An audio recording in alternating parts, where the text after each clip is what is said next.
आज मैं एक नए वीडियो को लेकर के आया हूँ जहाँ पे हम लोग बात करने वाले हैं कि जॉब में हम लोग जाते हैं। कई बार हम लोग को बहुत सारे बात को सुनना पड़ता है, अपने बॉस का बात को सुनते हैं, लेकिन फिर भी बात को सुनते हुए भी हम लोग काम पे लगे रहते हैं, डटे रहते हैं। क्यों? कई बार लगता है यार छोड़ दे यार, इतना जिग जिग क्यों करना है। लेकिन सोचिए, आपके रिस्पॉन्सिबिलिटी कितनी सारी रिस्पॉन्सिबिलिटी है।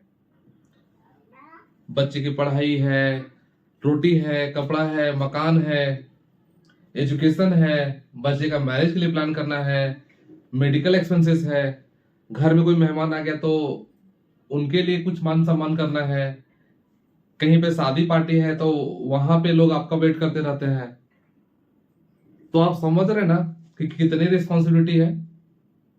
और ये रिस्पॉन्सिबिलिटी का सारे रिस्पॉन्सिबिलिटी को आप ही हैं जिम्मेवार। जहां पे आप हैं तो ये सारे रिस्पॉन्सिबिलिटी को पूरा कर पा रहे हैं। दोस्तों, आपसे मेरा एक सवाल है, आप मुझे बताइए कि भगवान ना करे ऐसा हो, इनकेस अगर आपको कुछ हो गया तो आप मुझे सिर्फ 3 ऐसे लोगों का नाम बताइए जो आपके एब्सेंस में आपके परिवार के लिए इस जिम्मेवारी को उठाएंगे, बिना झिझक किए, बिना बोले, बिना रुके। मुझे पता है दोस्तों कि आपका आंसर इसमें ना ही होगा। नॉट ए सिंगल पर्सन जो आपके फैमिली के लिए इतने सारे जिम्मेवारी को बिना झिझक किए निर्वाह कर पाएगा। तो कभी हमने सोचा है कि फिर इसका क्या अल्टरनेटिव है, क्या मुझे करना चाहिए? चलिए मैं आपको 2-3 अल्टरनेटिव बताता हूं। नंबर 1 फैक्टर मैं आपको बताना चाहता हूं। अगर आपका मान लीजिए कि एक्सपेंस, महीने का अगर एक्सपेंस आपका 1 लाख रुपया है तो उस केस में एक फैक्टर है 200। आपका जो एक्सपेंस है उसको 200 से आप मल्टीप्लाई करिए, मतलब 2 करोड़ रुपया को आप आइदर कोई बैंक अकाउंट में रखिए, ताकि इन केस कुछ भी अगर आपके साथ होता है तो वो 2 करोड़ रुपया कोई भी एफडी में अगर आप डाल देंगे और एज्यूम करते कि 6% का इंटरेस्ट रेट वहां पे अगर आपको मिलेगा, तो उस केस में 12 लाख रुपए का साल में आ जाएगा आपके पास में। और जो आपका रिस्पॉन्सिबिलिटी है कि 1 लाख रुपए जो हमारा खर्च है वो आराम से वहां पे खर्च चल पाएगा। ये तो एक अल्टरनेटिव हो गया जहां पे आप अपने पैसे को रख सकते हैं। लेकिन आप बताइए कितने ऐसे लोग हैं जो ये 2 करोड़ रुपया रख पाएंगे? शायद पूरा इंडिया में अगर हम लोग देखेंगे तो 2 से 5% लोग होंगे जो हार्ड कैश 2 करोड़ रुपया रख पाएंगे। तो फिर माइंड में ये आ रहा होगा कि और अल्टरनेटिव क्या है। तो दूसरा मैं आपको अल्टरनेटिव बताता हूं कि आप एक ऐसा कोई प्रॉपर्टी क्रिएट करिए जहां पे आपका रेंटल इनकम वहां पे महीने का 1 लाख रुपया से ज्यादा आवे। आप इमेजिन करिए, 1 लाख रुपया का रेंटल प्रॉपर्टी आने के लिए भी आपको वहां पे 2-3 करोड़ रुपए का इन्वेस्टमेंट करना पड़ेगा, घर बनाना पड़ेगा, रेंट पे लगाना पड़ेगा। अब वहां पे भी एक रिस्क है, कभी वो अगर वैकेंट हो गया तो क्या वो रेगुलर इनकम आ पाएगा? शायद नहीं। तो ये भी जो चांसेस है ना, वो सिर्फ इंडिया में 2-3% लोग कर सकते हैं। तो फिर 90% लोग क्या करेंगे? अब 90% में भी सिर्फ 10 से 20% लोग ऐसे हैं जिनका इनकम महीने का 1 लाख रुपया या 1 लाख रुपए से ज्यादा है। तो उनके लिए मैं आपको एक सॉल्यूशन बताना जा रहा हूं कि आप क्या कर सकते हैं। आप अपने लिए टर्म प्लान ले सकते हैं। इससे फायदा क्या होगा? फायदा ये होगा कि दोस्तों आपको सिर्फ बहुत कम प्रीमियम दे करके, मतलब बहुत कम, मतलब बोले कि वो डिपेंड करता है आपकी एज के ऊपर, मात्र 30 से 40 हजार रुपए अगर आप प्रीमियम देते हैं साल का, या जो भी आपका प्रीमियम आता है, तो आप एक सिक्योरिटी क्रिएट कर सकते हैं कि इन केस कुछ भी मिस हैपनिंग होती है तो वो 2 करोड़ रुपए आपके नॉमिनी को मिलेगा, ताकि वो 2 करोड़ रुपए से जो आपका एक्सपेंसेस था महीने का 1 लाख रुपया, वो 1 लाख रुपए यहां से रिकवर हो पाए। तो आप बहुत स्मार्ट हैं, आपको पता है कि मेरे लिए कौन सा चॉइस बेहतर होगा। आप चॉइस को चूज कर सकते हैं। अब आपके माइंड में आ रहा होगा दोस्तों कि हमने तो बहुत सारा पॉलिसी लिया हुआ है, एलआईसी की मेरी 10-10 पॉलिसी चल रही है, तो क्या आपने कभी रिव्यू किया है कि उसमें कितना सम एश्योर्ड है? मैं बहुत सारे लोगों से मिला हूं और जानता हूं जो बोलते हैं कि सर मैंने तो 10-10 पॉलिसी लिया है, मुझे क्या जरूरत है। एग्रीड। लेकिन मैं देखा हूं कि वहां पे सम एश्योर्ड किसी में 2.5 लाख रुपया है, किसी में 3 लाख रुपया है, किसी में 4 लाख है। सबको अगर सम करते हैं तो वो करीब करीब 30 से 35 लाख रुपया में आकर रुक जाता है। अब बताइए, जहां पे आपको 2 करोड़ रुपए का रिक्वायरमेंट है, वहां पे सिर्फ आप 30 लाख रुपए का पॉलिसी लेकर के आप खुश हो रहे हैं कि मैंने बहुत सारा पॉलिसी लेकर रखा है। तो दोस्तों ये रिव्यू करने की जरूरत है। अब मैं आपको एक और नॉलेज देना चाह रहा हूं कि किस एज ग्रुप के लिए कितना का इंश्योरेंस कवर होना जरूरी है। ये IRDA का डेटा कहता है, ठीक है। मान लीजिए कि आपका इनकम जो है वो साल का 10 लाख रुपए है और आपका एज ग्रुप है 18 से 35 के बीच में है, तो उस केस में आप अपने एनुअल इनकम का 25 गुना ले सकते हैं। मतलब आप 2.5 करोड़ तक का कवर ले सकते हैं। अब उसमें से आप मान लीजिए कि आपका कवरेज पहले से 50 लाख रुपए का लिया हुआ है। तो दोस्तों आज ये भी आपको बताना जरूरी है, कई बार हम लोग गलती क्या करते हैं कि हमने यहां से भी 50 लिया, यहां से भी 20 लिया, यहां से भी 10 लिया, हम लोग दिखाते नहीं है। ये दिखाना जरूरी है कि आपने कहां कहां से कवरेज लिया है, सो दैट आपका ह्यूमन लाइफ वैल्यू से ज्यादा का कवरेज नहीं होना चाहिए, नहीं तो होता है क्लेम डिक्लाइन होता है।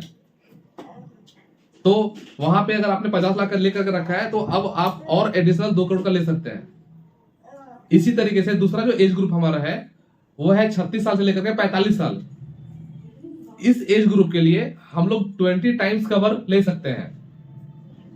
और थर्ड जो अपना कैटेगरी है वो है 46 साल से लेकर के 55 साल के बीच में जो भी लोग हैं वो अपने एनुअलाइज इनकम का 15 गुना ले सकते हैं, ठीक है। और जिनका एज अभी तक कवर ले सकते हैं।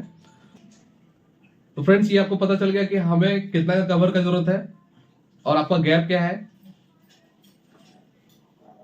मंथली एक्सपेंसेस को भी कवर करने के लिए मैं आपको बता दिया फैक्टर कि आपका जो भी मंथली एक्सपेंसेस है उसको आप 200 से आप मल्टीप्लाई करके देखिए, जो भी कवर आता है उतना का कवर आपको होना चाहिए, सो दैट कभी भी कुछ हुआ तो वो 6% के हिसाब से आप कोई भी जगह में इन्वेस्ट करेंगे तो वो पैसा आपको आराम से मिल जाएगा, जिससे आपका monthly expenses as it is चलते रहेगा, ठीक है। अब इंडिया में बहुत सारी कंपनियां हैं, बहुत सारी इंश्योरेंस कंपनी है, अभी 26-27 इंश्योरेंस कंपनी काम कर रही है। अब लोगों के मन में बहुत सारा कंफ्यूजन है कि सर आप टर्म प्लान बोल रहे हैं, ठीक है हमें टर्म प्लान लेना है, लेकिन सर कौन सा लें। तो मैं आपको 2-3 पॉइंट बताना चाहता हूं दोस्तों। नंबर वन ये है कि जिस भी कंपनी का सॉल्वेंसी रेशियो 2 टाइम्स से ज्यादा है, मतलब IRDA का जो मैंडेट होता है सॉल्वेंसी रेशियो वो होता है 1.5 टाइम्स। अब मैं थोड़ा सा आपको सॉल्वेंसी रेशियो बताता हूं कि सॉल्वेंसी रेशियो क्या होता है। सॉल्वेंसी रेशियो किसी भी कंपनी के फाइनेंशियल स्ट्रेंथ को दर्शाता है कि ये कंपनी कितनी फाइनेंशियली स्टेबल है, ठीक है। तो IRDA बोलती है कि आपने जितना का एश्योरेंस दिया है कस्टमर को उसका 1.5 टाइम्स मेरे पास डिपॉजिट करवाना पड़ता है। मतलब वो अपना सिक्योरिटी रखती है, कल के डेट में कोई भी कंपनी अगर बंद भी हो जाती है तो वहां पे कस्टमर का पैसा 100% प्रोटेक्टेड है। तो नंबर 1 आपको देखना है कि किस कंपनी का सॉल्वेंसी रेशियो, मैं जिस भी कंपनी का लेने जा रहा हूं या लेने की सोच रहा हूं उसका सॉल्वेंसी रेशियो एटलीस्ट 2 टाइम्स है या नहीं। नंबर 2 क्लेम सेटलमेंट रेशियो, जिस कंपनी का मैं लेने के लिए सोच रहा हूं उस कंपनी का क्लेम सेटलमेंट रेशियो कैसा है, 97% या उससे अगर अबव है तो वो कंपनी अच्छी मानी जाती है। और नंबर 3 आपको देखना है कि कंपनी प्रॉफिटेबल है कि नहीं। अगर कंपनी लगातार प्रॉफिट बुक कर रही है 8 साल 10 साल 12 साल से, इट मींस कंपनी परफॉर्म कर रही है, अच्छा कर रही है। तो आप ऐसे कंपनी के साथ में आराम से अपना टर्म प्लान ले सकते हैं। अब एक आपके मन में आता है कि कंपैरेटिव प्रीमियम किसका कम है ज्यादा है। दोस्तों मैं आपको बताना चाहता हूं ये बहुत ही कंपटीशन का मार्केट है और कोई भी कंपनी अगर प्लान लॉन्च करती है तो आप देखेंगे कि प्रीमियम करीब करीब सेम होता है। हाँ, कई बार क्या होता है कि उसमें जो एडवांटेज होता है वो एडवांटेज को आप देख नहीं पाते हैं। आपको एडवाइजर जो होते हैं कई बार आपको बताते हैं कुछ ऐसी चीजों को आपको पता नहीं होता है, वो हाइड कर देते हैं। आप बोलते हैं कि सर हमको इतना प्रीमियम में दूसरा कंपनी हमको दे रहा है, तो वो लोग क्या करते हैं उस चीज को हाइड कर देते हैं। आपको पता नहीं होता वो टर्मिनोलॉजी, क्योंकि आप इस फील्ड से है नहीं। वो हाइड कर देंगे तो क्या होगा, प्रीमियम कम हो जाएगा। फिर आपको लगे, आप तो खुश हो जाएंगे, अरे वो तो 1 करोड़ का सम एश्योर्ड के लिए तो मुझे सिर्फ 20,000 ही चार्ज कर दे रहा है, मुझे अगला तो मुझे 29,000 पे चार्ज कर रहा है। दोस्तों 29,000 पे चार्ज कर रहा है तो उसमें कुछ ना कुछ जरूर एडवांटेज होगा, कुछ राइडर्स का पार्ट होता है जो शायद आपको उसमें नहीं बताए होंगे। तो एक और चीज मैं आपको बताना चाह रहा हूं इसमें कि आज देखिए इंडिया में क्या हो रहा है कि यंग लोगों को भी बहुत सारी बीमारियां हो रही है, तो क्रिटिकल इलनेस एक राइडर होता है वो भी ऐड करना बहुत जरूरी है। आप अपने जो भी एनुअल इनकम है उसका 10 टाइम्स आपका क्रिटिकल इलनेस कवर होना चाहिए। और एक डिसेबिलिटी कवर होता है, डिसेबिलिटी कवर भी आपको कम से कम 10 गुना रखना ही चाहिए, एनुअल इनकम का 10 गुना रखना ही चाहिए। ये सारी चीजें आपको टर्म प्लान के अंदर में मिल जाती हैं। ठीक है, तो मैं आपको एक प्लान के बारे में बहुत ब्रीफ में बता देता हूं। आपको अगर अच्छा लगे तो आप जा करके आप मुझे कॉल कर सकते हैं, मैं आपको इसके बारे में और डीपली बता सकता हूं। कोटक का एक टर्म प्लान है जो मैं खुद भी लिया हूं। उसमें एडवांटेज क्या है कि एग्जिट है, एग्जिट का ऑप्शन आता है कि आप अगर चाहें तो अपने एज का 60 इयर्स में एग्जिट कर सकते हैं, या फिर अगर आपका एज 30 से कम है तो उस केस में आपका एंट्री एज प्लस 30 और 60 विच एवर कम्स अर्लियर, उस एज में आपको एग्जिट करना पड़ेगा। अगर आप एग्जिट करना चाहते हैं तो कि नहीं, मान लीजिए आपका एज 25 साल है तो 25 प्लस 30 मतलब 55 और 60 विच एवर कम्स अर्लियर, तो दोनों में से 55 पहले आ रहा है, तो अगर आप एग्जिट होना चाहते हैं तो आप 55 साल में एग्जिट हो सकते हैं। इसके लिए मिनिमम जो रिक्वायरमेंट है वो है 40 साल का आपका पॉलिसी टर्म होना चाहिए। ठीक है, मान लीजिए 25 साल के आप अगर हैं तो आपका मिनिमम कवरेज 40 साल का होना चाहिए, तब जाकर के आप एग्जिट कर सकते हैं। और अगर आप चाहते हैं कि नहीं हमको लंबे समय तक कवर चाहिए, ये आज लोगों का लाइफ एक्सपेक्टेंसी रेशियो बढ़ा हुआ है, लंबे समय तक आप कवर चाह रहे हैं, तो उस केस में आपको एग्जिट होने की जरूरत नहीं है। आपको कस्टमाइज कर सकते हैं इस प्लान को, आप मैक्सिमम कवरेज 85 तक ले सकते हैं। आपको अगर 75 तक लेना है, 70 तक लेना है, 60 तक लेना है, 65 तक लेना है, आप कुछ भी ले सकते हैं अपने नीड के अकॉर्डिंग।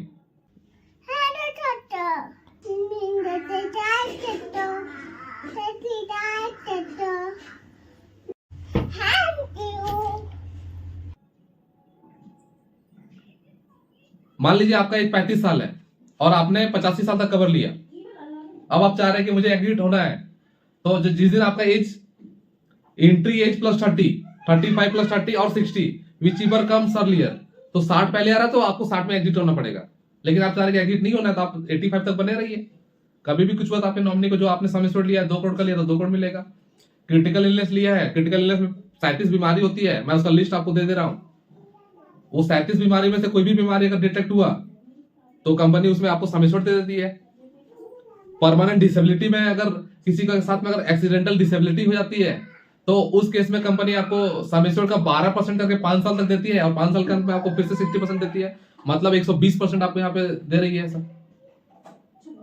तो इसका और भी बहुत सारा इसमें वैल्यू एडिशन है। जैसे आप ऐप के थ्रू आप जा सकते हैं तो उसमें आपको एम्बुलेंस कवर है, उसमें आप अपना अगर कुछ मेडिसिन चाहिए या और कुछ इमरजेंसी सर्विसेज आप अवेल करना चाहते हैं, ये चार्जेबल है, लेकिन ये सब सारी चीजें आपको मिल सकती है। नाम है कोटक ई टर्म प्लान, जहां पे 18 साल से लेकर के 65 इयर्स के लोग अगर इस प्लान को लेना चाहते हैं तो ऑब्वियसली आप ले सकते हैं। इसमें 3 ऑप्शन आता है फ्रेंड्स। नंबर 1 आपका है लाइफ। लाइफ ऑप्शन में क्या होता है कि आपने अगर 1 करोड़ का सम एश्योर्ड चूज किया है तो आपको 1 करोड़ तक ही मिल सकता है। इन केस अगर अनफॉर्चून कोई भी इवेंट हुआ तो उसमें 1 करोड़ ही मिलेगा। मैक्सिमम कवरेज जाता है वो 75 ईयर्स तक जाता है। तो उस केस में अगर आपने 1 करोड़ का सम एश्योर्ड लिया है तो मैक्सिमम एक्सीडेंटल कवर में भी आप 1 करोड़ तक ले सकते हैं। लेकिन इन केस अगर आपने 2 करोड़ का सम एश्योर्ड लिया है तो एक्सीडेंटल में आपको मैक्सिमम 1 करोड़ का ही कवर दिया जाएगा। ये अपना दूसरा ऑप्शन आता है जिसका नाम है लाइफ प्लस। और नंबर 3 जो ऑप्शन है वो है life secure. Life secure option में आप 85 ईयर्स तक कवर ले सकते हैं। एक एडिशनल एडवांटेज में ये है कि इन केस कोई भी परमानेंट डिसेबिलिटी अगर होती है तो आगे का सारा प्रीमियम, आपका जो फ्यूचर प्रीमियम होता है वो वेव ऑफ किया जाता है और प्लान आपका एज इट इज कंटिन्यू चलते रहता है। तो ये तीनों ऑप्शन में आपको जो भी अवेल करना है आप अपने हिसाब से अवेल कर सकते हैं। और इसमें पे आउट का जो ऑप्शन होता है, इन केस अगर इनफॉर्चून कोई भी इवेंट हुआ तो वहां पे भी कंपनी बहुत सोच समझ करके आपको यहाँ पे ऑप्शन दी है कि मान लीजिए आप चाहते हैं कि अगर अनफॉर्चून इवेंट हुआ तो हमारे फैमिली को 1 टाइम पैसा मिल जाए तो उसको इमीडिएट पे आउट बोलते हैं, वो भी आप ले सकते हैं। आप चाहते हैं कि नहीं 1 टाइम पैसा नहीं मिले, उसको टुकड़े टुकड़े में पैसा मिले ताकि उसके लाइफ को आराम से लीड किया जा सके, तो वो भी आप ऑप्शन चूज कर सकते हैं, जिसका नाम है लेवल रिकरिंग पे आउट, जहां पे अगले 15 साल में पैसा मिलेगा। और चाहते हैं कि नहीं पैसा मिले लेकिन हमको बढ़ते हुए क्रम में पैसा मिले, तो वो भी ऑप्शन है जिसका नाम है इंक्रीजिंग लेवल रिकरिंग पे आउट। तो इतनी सारी फीचर्स अभी आ गई है, आप इमेजिन करिए आप अपने फैमिली को ऐसा सिक्योर कर सकते हैं जहां पे कल के डेट में कुछ अगर हो भी गया आपके साथ तो भी फैमिली को रोड पे नहीं आना है, वो आराम से अपने लाइफ को लीड कर लेंगे। क्योंकि कई बार ऐसा देखा गया है कि अगर आप इमीडिएट लेते हैं और अचानक से पैसा अगर उनके पास 2 करोड़ आ गया तो उनके फैमिली वाले सजेस्ट करते हैं कि आप गाड़ी निकाल लो, आप ये ले लो, वो ले लो, लोग पैसा खर्च कर देते हैं और 2 साल बाद पता चलता है कि वो 2 करोड़ का 2 करोड़ पूरा खत्म हो गया। तो मैं आपको सजेस्ट करना चाहूंगा यहाँ पे कि आप इंक्रीजिंग लेवल रिकरिंग पे आउट अगर आप लेना चाहते हैं तो ये आपके लिए एक बेहतर ऑप्शन हो सकता है। तो फ्रेंड्स, ये मैं आपको इंपॉर्टेंस बताया टर्म प्लान के बारे में। आई होप आप बहुत स्मार्ट हैं। हाँ, इसमें एक सबसे अच्छी बात ये भी है कि आपको इसमें इनकम प्रूफ चाहिए होता है। बिना इनकम प्रूफ का ये प्लान आप नहीं ले सकते हैं। इसमें कम से कम 7.5 लाख रुपए का इनकम चाहिए आपको। अगर आपका इनकम 7.5 लाख से कम है तो हमारे पास कुछ और भी दूसरा प्लान है, उस प्लान में हम लोग जा सकते हैं। आप मुझे कॉल कर सकते हैं, इस वीडियो में मेरा नंबर आपको मिल जाएगा, डिस्क्रिप्शन में मेरा नंबर मिल जाएगा। आप आज ही 1-to-1 प्लान कीजिए, मेरे साथ बुक कीजिए, अपने नीड को एनालिसिस करिए। आप अभी कहां तक हैं, अपने फाइनेंशियल सॉल्यूशन में कहां तक आपने कुछ करके रखा है, क्या नीड है, कितना का कवरेज लेना चाहिए, कौन सा बेस्ट ऑप्शन है, मैं आपको बता सकता हूं। दोस्तों, इस वीडियो में इतना ही। और अपडेट्स के लिए मेरे बहुत सारे अपकमिंग वीडियो भी आ रहे हैं, आप उसमें